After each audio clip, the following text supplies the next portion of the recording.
வணக்கம். இது பரிதி ஊடகத்தின் இன்றைய நாளுக்கான தலைப்புச் செய்திகளின் தொகுப்பு.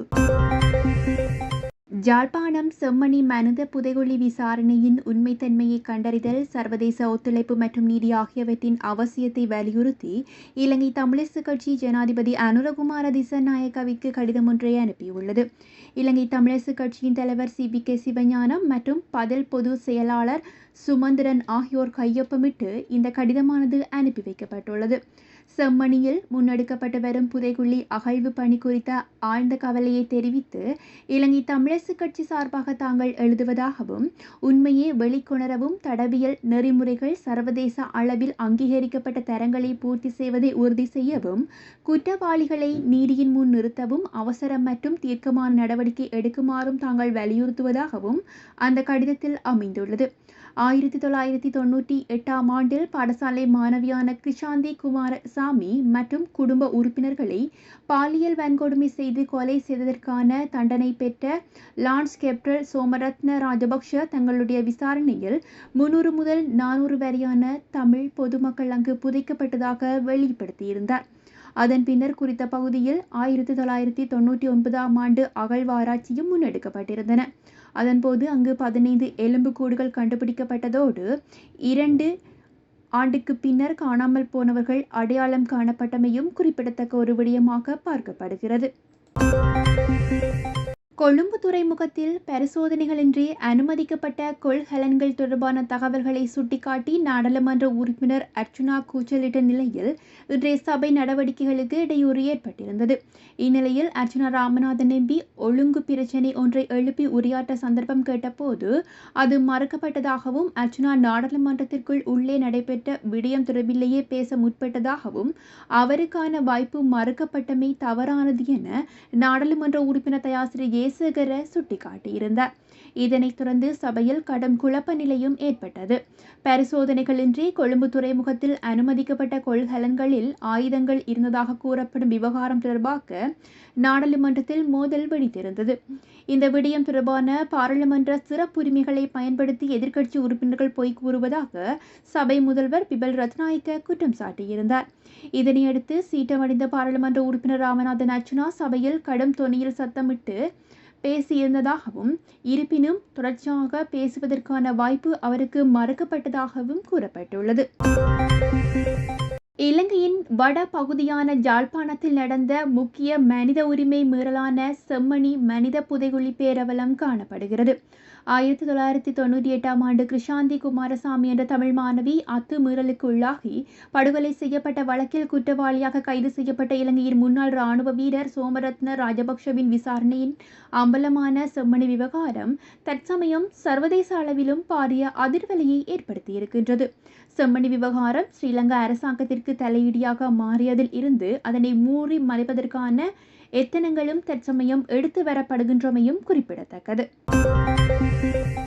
முன்னாள் மீன்பிடி அமைச்சர் ராஜித சேனாரத்னவை கைது செய்து நீதிமன்றத்தில் முன்னிலைப்படுத்த கொழும்பு மேல் நீதிமன்றம் உத்தரவிட்டுள்ளது. குறித்த உத்தரவை கொழும்பு மேலதிக நீதிவான் ஹர்ஷன்ன ஹெகுவன பிறப்பித்திருக்கின்றார். லஞ்ச ஒழிப்பு ஆணைக்குழு சமர்ப்பித்த கோரிக்கைகளை கருத்தில் கொண்டு இந்த உத்தரவானது பிறப்பிக்கப்பட்டுள்ளது. மேலும் சர்வதேச நபரை கைது செய்வதில் லஞ்ச ஒழிப்பு ஆணைக்குழுவிற்கு எந்த தடையும் இல்லை எனவும் கர்ஷன்ன ஹெகுனுவல தெரிவித்திருக்கின்றமை குறிப்பிடத்தக்கது.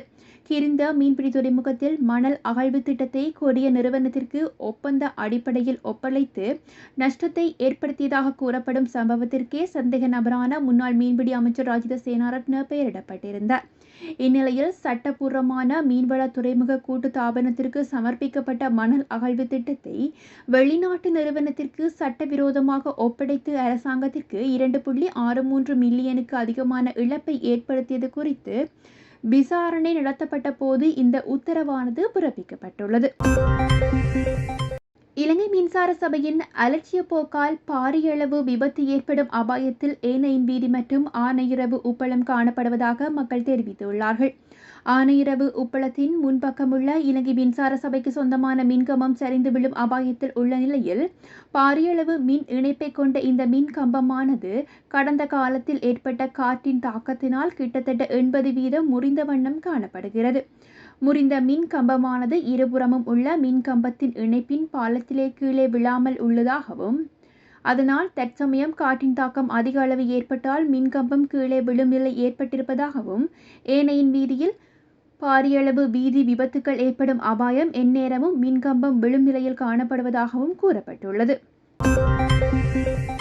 தமிழீழ விடுதலை புலிகள் அமைப்பிலிருந்து கருணா வெளியேறிய பின் கிழக்கில் துணை இராணுவ குழுவாக செயற்பட்டு வந்த கருணா குழுவில் அம்பாறை மாவட்ட முக்கியஸ்தரான இனியபாரதி அவருடைய சகாவான பிள்ளையானால் வழங்கப்பட்ட வாக்குமூலத்தின் அடிப்படையாக கைது செய்யப்பட்டுள்ளார். கிழக்கில் நடைபெறும் கைதுகள் தமிழ் மக்களிடையே எதிர்பார்ப்பை ஏற்படுத்தியுள்ள நிலையில் அண்மையில் இடம்பெற்ற இனியபாரதி மற்றும் அவருடைய சகாக்களை தொடர்ந்து இன்னும் கைதுகள் இடம்பெற்று வருவதாக உள்ளக தகவல்கள் வெளியிடப்பட்டுள்ளன. அம்பாறை மாவட்டத்தில் ஆயுத கலாசாரம் உச்சம் பெற்ற அந்த நாளில் இனியபாரதி நிகழ்ச்சியாக சொல்லப்படும் கொலைகள் கடத்தல்கள் தொடர்பாக மேலதிக விசாரணைகள் இடம்பெற்றதாகவும் இதன்போது துணையாக இருந்தவர்களே கைது செய்யப்படுவதாகவும் கூறப்பட்டுள்ளது. நதுன் சிந்துகவின் மனைவி மகாபல மஹிஷா மதுவந்தி ஹெதரபத்ர பத்மேவுடன் மலேசியாவில் போலீசாரால் கைது செய்யப்பட்ட செய்தியானது தவறானது எனவும் இவ்வாறு செய்திகள் வெளியிட்ட ஊடகங்களுக்கு எதிராக 500 மில்லியன் ரூபாய் இழப்பீடு கோரி சட்ட நடவடிக்கைகள் தொடர உள்ளதாகவும் கூறப்பட்டுள்ளது. இந்த ஆட்சேபனைகளை நதுன் சிந்துகவின் சட்டத்தரணி உதுல் பிரேமரத்ன மூலம் தாக்கல் செய்யப்பட்டன.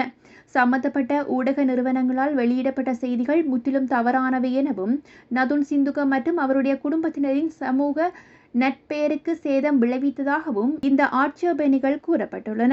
இந்த தவறான செய்தி வெளியிடப்பட்டது அவர்களின் தனிப்பட்ட மற்றும் தொழில் வாழ்க்கையில் கடுமையான தாக்கத்தை ஏற்படுத்தியுள்ளதாகவும் மேலும் ஆட்சேபனையில் தெரிவிக்கப்பட்டது. இந்த பொய்யான செய்தியால் தனக்கும் தன்னுடைய குடும்பத்தினருக்கும் ஏற்பட்ட மன உளைச்சல், நட்பெயர் மற்றும் சமூக அந்தஸ்துக்கு ஏற்பட்ட சேதம் ஆகியவற்றிற்காகவே மாவெக மஹிஷா பந்துவந்தி 500 மில்லியன் ரூபாய் இழப்பீடு கோரியுள்ளதாகவும் கூறப்பட்டுள்ளது. ஜோஷித ராஜபக்ஷ மற்றும் அவருடைய பாட்டி டெய்லி ஃபெரோட்ஸ் ஆகியோருக்கு எதிரான பண மோசடி தடுப்புச் சட்டத்தின் கீழ் சட்டமா அதிபரால் தாக்கல் செய்யப்பட்ட வழக்கு இந்த மாதம் 28ஆம் தேதி ஒத்திவைக்கப்பட்டது. இந்த வழக்கை விசாரிக்கும் நீதிபதி தற்போது விடுமுறையில் இருப்பதனால் வழக்கை மீண்டும் 28ஆம் தேதி அழைக்கப்படுமாறு கொழும்பு மேல் நீதிமன்றம் உத்தரவிட்டுள்ளது. சுமார் 73 மில்லியன் ரூபாய் மதிப்புள்ள சொத்துக்களை சட்டவிரோதமாக கையகப்படுத்தியதன் மூலம் பண மோசடி தடுப்புச் சட்டத்தின் கீழ் குற்றம் இழைத்ததாக குற்றம் சாட்டி சட்டமா அதிபரால் ஜோஷித ராஜபக்ஷ மற்றும் அவருடைய பாட்டி ஆகியோருக்கு இந்த வழக்கானது தாக்கல் செய்யப்பட்டமையும் குறிப்பிடத்தக்கது. 2025ஆம் ஆண்டு ஜனவரி மாதம் முதல் திகதியில் இருந்து ஜூலை மாதம் 11ஆம் திகதி வரையான காலப்பகுதிக்குள் நாட்டில் 66 துப்பாக்கிச்சூட்டு சம்பவங்கள் பதிவாகியுள்ளதாக இலங்கை போலீஸ் தலைமையகம் தெரிவித்துள்ளது. இந்த துப்பாக்கிச்சூட்டு சம்பவங்களினால் 37 பேர் உயிரிழந்ததாகவும் 37 பேர் காயமடைந்துள்ளதாகவும் காவல்துறையினர் தெரிவித்துள்ளார்கள். அவற்றில் 48 துப்பாக்கிச்சூட்டு சம்பவங்கள் பாதாள உலக கும்பல்களுக்கு இடையிலான மோதல்கள் காரணமாக இடம்பெற்றதாகவும் கூறப்பட்டுள்ளது. அத்துடன் பாணந்துறை காவல்துறைக்குட்பட்ட பகுதியில் மாத்திரம் சுமார் 5 துப்பாக்கிச்சூட்டு சம்பவங்கள் பதிவாகியிருப்பதாகவும் பாதாள உலக கும்பலை சேர்ந்தவர்களும் போதைப்பொருள் கடத்தல்காரர்களுமே குடு சலிந்து மற்றும் பாணந்துறை இலங்கை ஆகியோருக்கு இடையிலான தகராறு காரணமாக பாணந்துறை காவல்துறை பிரிவிற்குட்பட்ட பகுதிகளில் அதிகளவான துப்பாக்கிச்சூட்டு சம்பவங்கள் பதிவாகியுள்ளதாக இலங்கை காவல்துறை தலைமையகம் குறிப்பிட்டுள்ளது. வவுனியா கூமாங்குளம் பகுதியில் மோட்டார் சைக்கிளில் பயணித்த இளைஞனை காவல்துறையினர் தடுத்து நிறுத்த முயற்பட்ட போது உயிரிழந்துள்ளார். இதனால் பதட்டமான சூழ்நிலை உருவாகியுள்ளது. மோட்டார் சைக்கிளில் பயணித்த இளைஞனை போக்குவரத்து காவல்துறையினர் தாங்கள் வைத்திருந்த தடியை நீட்டி நிறுத்த முயன்ற போது விபத்துக்குள்ளானதாக கூறப்பட்டுள்ளது. இதனால் அந்த பகுதியில் அதிகளவான மக்கள் குவிந்ததுடன் பாதுகாப்பும் பலப்படுத்தப்பட்டுள்ளதாக கூறப்பட்டுள்ளது.